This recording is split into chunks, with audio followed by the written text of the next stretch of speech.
The chair now recognizes the gentleman from Texas, Mr. Arrington. Thank you, Madam Chair. Thank you to the witnesses, and our thoughts and prayers are with the Cummings family.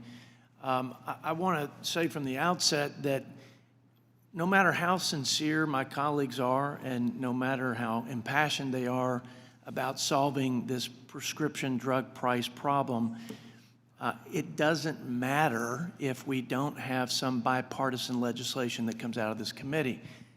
We all know that up here. So as one of my good friends said, after all is said and done in Washington, more is said than done, unfortunately. So Mrs.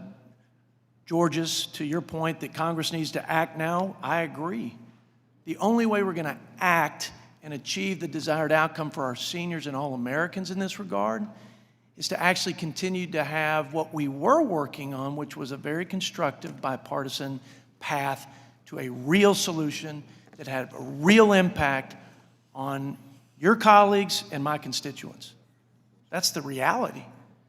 So I hate to say it, but a lot of this really becomes academic if you can't get there. And my biggest fear, let me back up. My biggest fear is that the impeachment charade and circus would damage the presidency and our democracy. But another concern of mine is that we'd be so distracted with the top priority of Speaker Pelosi, which is presidential harassment, that we would never get to solving real problems and doing the people's business. That's the reality. So I've aired that out on my concerns with the process. Now, this is a real problem. Drug prices are out of control. They're unsustainable. They're unaffordable. I think we all agree with that. How do we get to solving this problem? The current Medicare system shortchanges, no doubt, the two key stakeholders that I have in my mind every time I go to work: seniors and taxpayers. And while I hear a lot of talk about market failures, I don't think the market has failed. I think that we have put government policies in place that have been very distortionary on the markets.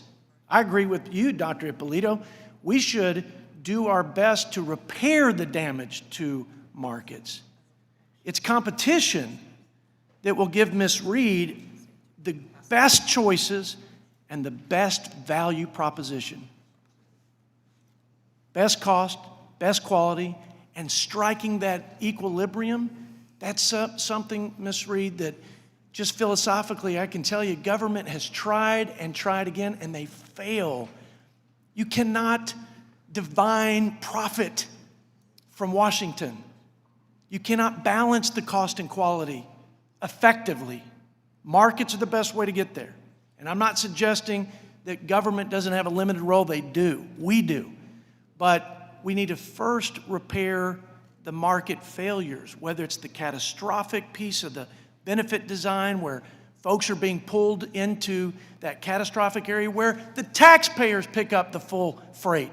That's why we've seen that part of the cost increase from 14 to 40%. That's just one example. And I agree with Dr. Miller's observation that there are anti-competitive forces at play, and we need to address those. I think rather than more government mandates, more government taxes, more government control, we need to bring into play more competitive forces. I agree with you, Dr. Miller, that in the way that you describe evidence-based intervention. But the evidence of our intervening in Obamacare with taxes, mandates, and government control had the opposite effect. And cost went up and access was more limited. And I believe it is grossly understated what fixed prices will do to the quality of our technologies and healthcare innovations and our therapies that save lives and improve the quality of life. So here's my big question, because I think this is the fundamental question. How do we balance innovation and competition? How do we balance quality and cost? Because we have to do it. It's not just all about innovation.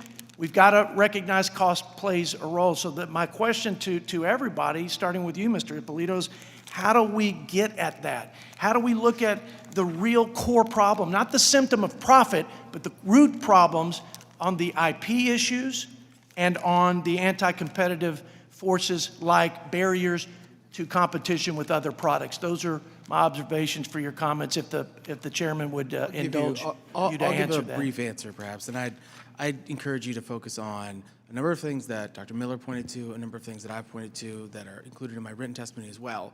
There are a number of things you can do. To the extent Congress is happy with the balance they've struck on paper, there's a lot of things y'all can do to make it so that the actual reality of what's going on in the real world looks a lot more like what you actually wrote down. And you can look to certainly what Dr. Miller said, some of what I've said for examples of that.